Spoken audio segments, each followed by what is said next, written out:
बिस्मिल्लाहिर्रहमानिर्रहीम। आज की इस वीडियो में मैं आपको तफसील से बताऊंगी कि फ़्रांस और जर्मनी में कंपनी खोलने का क्या सिनेरियो है और किस तरह से अमेज़ॉन अकाउंट खोला जा सकता है जर्मनी और फ़्रांस में। अस्सलाम वालेकुम, आप देख रहे हैं साइबर हब। हमारी वीडियो को देखने से पहले हमारे चैनल को सब्सक्राइब कीजिए और बेल आइकन को दबाकर ऑल नोटिफिकेशन पर क्लिक कर दीजिए ताकि आपको अगली आने वाली तमाम वीडियोज़ की अपडेट्स मिलती रहें। तो चलते हैं अपने टॉपिक की तरफ। फ्रांस और जर्मनी में कंपनी रजिस्ट्रेशन करवाने के लिए थोड़ी बहुत स्ट्रिक्ट पॉलिसीज़ हैं उनकी। जैसे कि यूके में हमने देखा था कि कंपनी रजिस्टर करवाने के लिए कोई ख़ास स्ट्रिक्ट पॉलिसीज़ नहीं है। हर कोई बंदा वहाँ पे आसानी से यूके के अंदर एलटीडी रजिस्टर करवा सकता है, लेकिन फ़्रांस और जर्मनी में काफ़ी स्ट्रिक्ट है मामला। तो सबसे पहले मैं आपको बता देती हूँ कि आसानी से कौन लोग फ़्रांस और जर्मनी के अंदर कंपनी रजिस्टर करवा सकते हैं। 3 तरह के लोग आसानी से फ़्रांस और जर्मनी के अंदर कंपनी रजिस्टर करवा सकते हैं। उनमें से सबसे पहले लोग वो हैं जो कि फ़्रांस और जर्मनी के अपने ही नेशनल हैं, यानी जो जर्मनी का नेशनल है वो जर्मनी में कंपनी रजिस्टर करवा सकता है, जो फ़्रांस का नेशनल है वो फ़्रांस के अंदर आसानी से कंपनी रजिस्टर करवा सकता है। दूसरे वो लोग हैं जो यूरोपियन यूनियन के ममालिक में से किसी एक मुल्क के नेशनल हों। तीसरी किस्म के लोग वो हैं जिन्होंने जर्मनी से या फ्रांस से ग्रेजुएशन की हो। जिन्होंने जर्मनी से ग्रेजुएशन की है वो जर्मनी में कंपनी खोल सकते हैं, और जिन्होंने फ्रांस से ग्रेजुएशन की है वो फ्रांस में कंपनी खोल सकते हैं। लेकिन ये जो तीसरी किस्म के लोग हैं ये किस सूरत हाल में कंपनी खोल सकते हैं? ये उसी सूरत हाल में कंपनी खोल सकते हैं जब इनके पास टेम्परेरी रेजिडेंसी परमिट मौजूद हो। तो अगर आपने फ़्रांस से या जर्मनी से ग्रेजुएशन की हुई है तो आप आसानी से टेम्परेरी रेजिडेंसी परमिट के लिए अप्लाई करें और उसी बेस पे फिर आप वहाँ पे अपनी रिस्पेक्टिव कंट्री के अंदर कंपनी रजिस्टर करें और उसके बाद अमेज़ॉन के ऊपर सेलिंग स्टार्ट कर दें। अब बात करते हैं उन लोगों की जो कि ना तो जर्मनी के रेजिडेंट है, ना ही फ़्रांस के रेजिडेंट है, ना ही वो यूरोपियन यूनियन में किसी मुल्क के रेजिडेंट हैं, ना ही उन्होंने फ़्रांस या जर्मनी से ग्रेजुएशन की हुई है। तो वो किस तरह से फ़्रांस में या जर्मनी में कंपनी खोले, यानी मेरी तरह के और आपकी तरह के लोग। तो इस तरह के जो लोग होते हैं वो भी जर्मनी और फ्रांस में कंपनी खोल सकते हैं, लेकिन उनके लिए पॉलिसीज़ थोड़ी सी स्ट्रिक्ट हैं। इस काम के लिए आपको अकाउंटेंट हायर करना पड़ेगा जर्मनी के लिए या फ्रांस के लिए। अब बात करते हैं कि फ़्रांस में या जर्मनी में कंपनी रजिस्टर करने की कॉस्ट कितनी आती है। अगर फ़्रांस की बात कर रहे हैं तो आपके तकरीबन 2960 यूरोज़ लगेंगे और फ़्रांस में आपकी कंपनी रजिस्टर हो जाएगी। इस तरह जर्मनी में आपके 1800 यूरोज़ के अंदर कंपनी रजिस्टर हो जाएगी। और अगर ड्यूरेशन की बात कीजिए तो फ़्रांस में आपको 2 से 3 हफ़्ते लग जाएंगे कंपनी रजिस्टर करवाने में, और जर्मनी में आपको 5 से 6 हफ़्ते दरकार होंगे कंपनी का सारा काम मुकम्मल करने के लिए। इसके बाद अगली बात करते हैं टैक्स के बारे में। जैसा कि आप पहले भी जानते ही होंगे कि वैट रजिस्टर करवाना लाजमी नहीं होता जब तक आपका रेवेन्यू एक ख़ास हद को क्रॉस ना कर जाए। तो फ्रांस में आपके ऊपर वैट रजिस्टर करवाना उस वक़्त तक लाजमी नहीं होगा जब तक आपका रेवेन्यू 85,800 यूरो तक ना पहुंच जाए। और याद रहे कि ये थ्रेश होल्ड सिर्फ़ और सिर्फ डोमेस्टिक कंपनीज़ के लिए है, यानी अगर आप फ्रांस के अंदर कंपनी रजिस्टर करवाते हैं तो उस सूरत में आपके ऊपर ये कंडीशन लागू होगी। और अगर हम वैट की वैल्यू की बात करें तो फ्रांस के अंदर जो टैक्स है वो 20% है। अगर आपने वैट रजिस्टर नहीं करवाया तो उस सूरत में भी आपको 20% पे करना पड़ेगा, और अगर आपने वैट रजिस्टर करवा लिया है तो उस सूरत में भी आपको 20% तो पे करना ही पड़ेगा। लेकिन एक एडवांटेज ये होगा कि आप वैट रजिस्टर करवा के वैट पे रिडक्शन ले सकते हैं जो कि हो जाएगी 5.5% तक।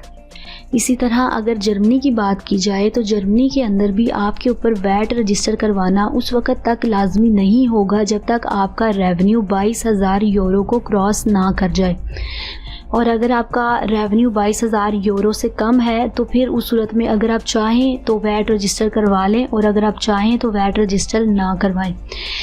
लेकिन याद रहे ये कंडीशन सिर्फ उन कंपनीज़ के ऊपर लगेगी जिन्होंने जर्मनी के अंदर कंपनी रजिस्टर करवा रखी है। और अब मैं आपको जर्मनी के टैक्स बताती हूँ। आपको जर्मनी में 19% टैक्स अदा करना पड़ेगा। अगर आपने वैट रजिस्टर नहीं करवाया तब भी 19%, और अगर आपने वैट रजिस्टर करवा लिया है तो उस सूरत में भी आपको 19% टैक्स देना पड़ेगा। लेकिन एक एडवांटेज आपको यहाँ पे ये मिल जाएगा कि अगर आपने वैट रजिस्टर करवा लिया है तो आप उस वैट पे रिडक्शन भी ले सकते हैं जो कि रिड्यूस होके 19% से 7% तक हो जाएगा। लेकिन ये वैट रिडक्शंस जो हैं, जो कि मैंने आपको फ्रांस में भी बताई है और जर्मनी में भी बताई है, ये आपको सारी प्रोडक्ट्स पे नहीं मिलती। ये कुछ ख़ास कैटेगरीज होती हैं, कुछ ख़ास कंडीशंस होती हैं, उसी सूरत में आपको वैट रिडक्शन मिलती है।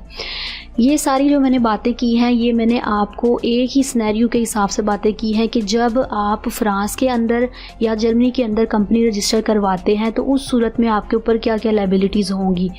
अब मैं आपको दूसरी सिचुएशन भी मुतारिफ़ करवाती हूँ, क्योंकि फ़्रांस में कंपनी रजिस्टर करवाना और जर्मनी में कंपनी रजिस्टर करवाना आपको मैंने बता दिया कि कितना ज़्यादा कॉस्टली है, और दूसरा ये कि आपको थोड़ी बहुत सरदर्द उठाना पड़ती है। तो लोग बजाय फ़्रांस में कंपनी रजिस्टर करवाने के और बजाय जर्मनी में कंपनी रजिस्टर करवाने के सिंपली यूके में कंपनी रजिस्टर करवाते हैं और उस कंपनी डिटेल पे फ़्रांस में अमेज़ॉन के ऊपर अकाउंट रजिस्टर कर लेते हैं, या जर्मनी में अमेज़ॉन के ऊपर अकाउंट रजिस्टर कर सकते हैं। और अगर चाहें तो एक ही टाइम में दोनों ममालिक के अंदर अमेज़ॉन अकाउंट रजिस्टर किए जा सकते हैं यूके एलटीडी पे। तो इस सूरत हाल में उनके ऊपर टैक्स की क्या लायबिलिटीज़ होंगी उसके ऊपर बात करती हूँ कि अगर आप यूके के अंदर कंपनी रजिस्टर करवा के फ्रांस में अमेज़ॉन के ऊपर अकाउंट खोलते हैं तो उस सूरत हाल में आपको फ्रांस के अंदर वैट भी रजिस्टर करवाना पड़ेगा। और इसी तरह अगर आप यूके की कंपनी डिटेल्स पे जर्मनी के अंदर अमेज़ॉन अकाउंट खोलते हैं तो आपको जर्मनी के अंदर वैट रजिस्टर करवाना पड़ेगा, क्योंकि अगर आप फ्रांस अमेज़ॉन के ऊपर अकाउंट रजिस्टर करते हैं और सेलिंग स्टार्ट करते हैं तो आपका स्टॉक जो है वो फ्रांस के अंदर पड़ा हुआ होगा। तो जब फ्रांस के अंदर आपका स्टॉक पड़ा हुआ होता है और आपकी कंपनी जो है वो फ्रांस के बाहर की कहीं की हो, तो इस सूरत में आपको वैट हर सूरत रजिस्टर करवाना पड़ेगा। और यही कंडीशन जो है वो जर्मनी में भी है कि आपने जर्मनी के अंदर अमेज़ॉन के ऊपर सेलिंग स्टार्ट की है, जाहिर सी बात है आपका स्टॉक जो है वो जर्मनी में पड़ा हुआ होगा, तो उस सूरत हाल में आपके ऊपर वैट रजिस्टर करवाना मैंडेटरी हो जाएगा। तो आपको वैट रजिस्टर करवाना पड़ेगा, चाहे आपका रेवेन्यू ख़ास हद को क्रॉस किया है या नहीं किया। तो आप वैट रजिस्टर करवाएंगे और उसके बाद आप आसानी से सेलिंग स्टार्ट कर देंगे। फ्रांस के अंदर वैट रजिस्टर करवाने में आपको 4 से 6 हफ्ते लगेंगे, जबकि जर्मनी के अंदर वैट रजिस्टर करवाने में आपको 15 से 16 हफ्ते दरकार होंगे। तो इसी हिसाब से आप अपनी प्लानिंग करें और अपनी सेलिंग स्टार्ट करें। इन दोनों ममालिक के अलावा ये सारी कंडीशंस जो हैं ये आप किसी और मुल्क के ऊपर भी अप्लाई कर सकते हैं जहाँ पे कंपनी रजिस्टर करवाना काफ़ी मुश्किल हो, तो आप यूके एलटीडी के थ्रू उस मुल्क में जाके सेलिंग स्टार्ट कर सकते हैं। और उसकी थोड़ी बहुत आपको पॉलिसीज़ का पता होना ज़रूरी है, जो कि आपको उसके अकाउंटेंट्स वगैरह से पता चल जाता है, या अगर आप गूगल पे थोड़ी बहुत सर्च करें तो आपको वहाँ से भी काफ़ी सारी बातें पता चल जाएंगी।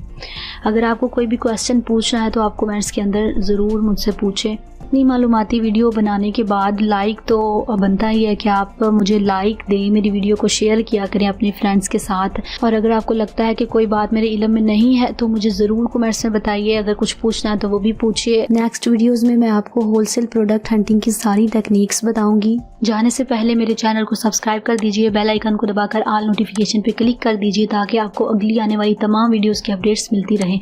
तो मिलते हैं अपनी नेक्स्ट वीडियो में। अपना बहुत ज़्यादा ख्याल रखिए। खुदा हाफिज़।